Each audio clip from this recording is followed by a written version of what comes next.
Hidi ya kajamuka kale ni alifathi. Bera ni gatingiota gwithambira matakuhutia thi.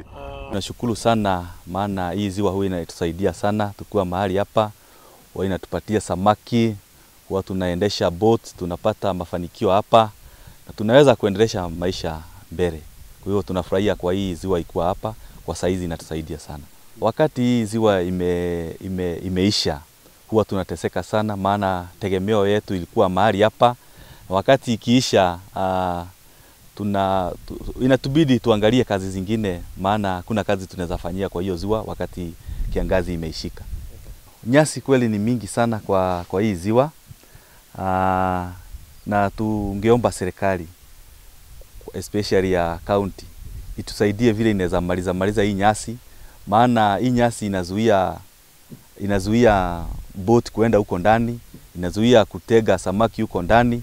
Kwa hivyo hatupati ni faida kwa hii kwa ajili ya hii nyasi.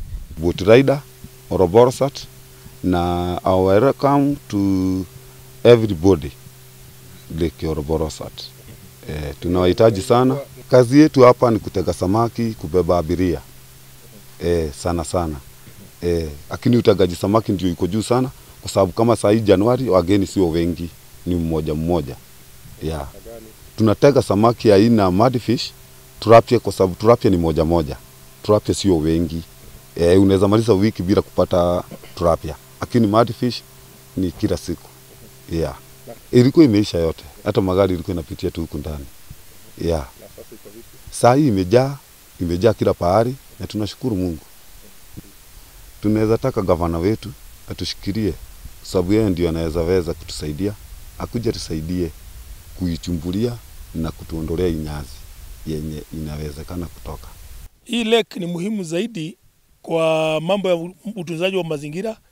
Ni muhimu kwa sababu ni nyumbani kwa wanyama wa aina mingi. Kuna viboko kwa hii lake, kuna samaki, kuna aina mingi ya ndege. Na wale ndege wanatoka huko ng'ambo, wakati wanapita wakielekea upande wa south, wanaweza kupita kwa hii lake, wanafeed, wanapumzika. Na kwa hivyo hii ni lake ambayo ni muhimu sana kwa eneo hili. Katika hili lake tuko na idadi ya viboko karibu 100 mpaka 150 hivi. Hapo zamani walikuwa wengi, lakini wakati lake ilikuja ikakauka, wakati wa kiangazi kuanzia mwaka wa 2022 mpaka late last year, viboko wengi waliweza kuhama na wakahamia katika maeneo ya maji ambaye iko nje ya lake. Lakini kwa sasa wameanza kurudi, venye maji imeanza kurudi na tunaweza kudhibitisha ya kwamba tuko na zaidi ya viboko 100 sasa kwa hii bahari. Aina ya ndege ambao wanaitwa cranes ambaye ni endangered wako kwa hii bahari, wanazalia kwa wingi sana kwa hii bahari. So ni lake ambaye ni muhimu sana kwa mambo ya utunzaji wa mazingira na wanyamapori. Jambo ningependa kuhimiza ni kwa wakazi wa eneo hili waweze kutunza hii lake. Kuna a lot of plastic materials ambaye ziko kando ya hii bahari, manake inadhuru kwa njia moja ama nyingine wanyamapori ambao wako ndani ya hii bahari.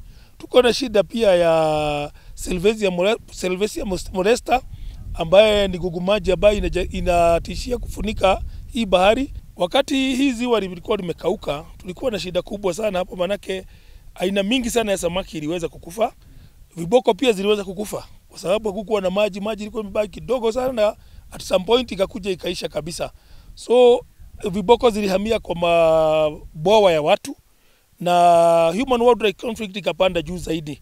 Kwa sababu sasa mahali wanahamia ni mahali watu wanalima, ni mahali watu wako na chakula na viboko hawezi kaa nje ya maji. So hii ziwa ikikauka huwa ni hatari kubwa sana kwa wakazi wa eneo hili kwa sababu kuna uharibifu mwingi wa chakula, uharibifu wa maji na hata zinatishia maisha ya wakazi wa hapa. So wakati hizi ziwa ziko na maji huwa ni nafuu sana kwetu kwa sababu viboko zitakaa ndani ya maji kwa ziwa, zitatoka kukula nyasi kando ya ziwa na kurudi ndani. So human wildlife conflict huwa imepungua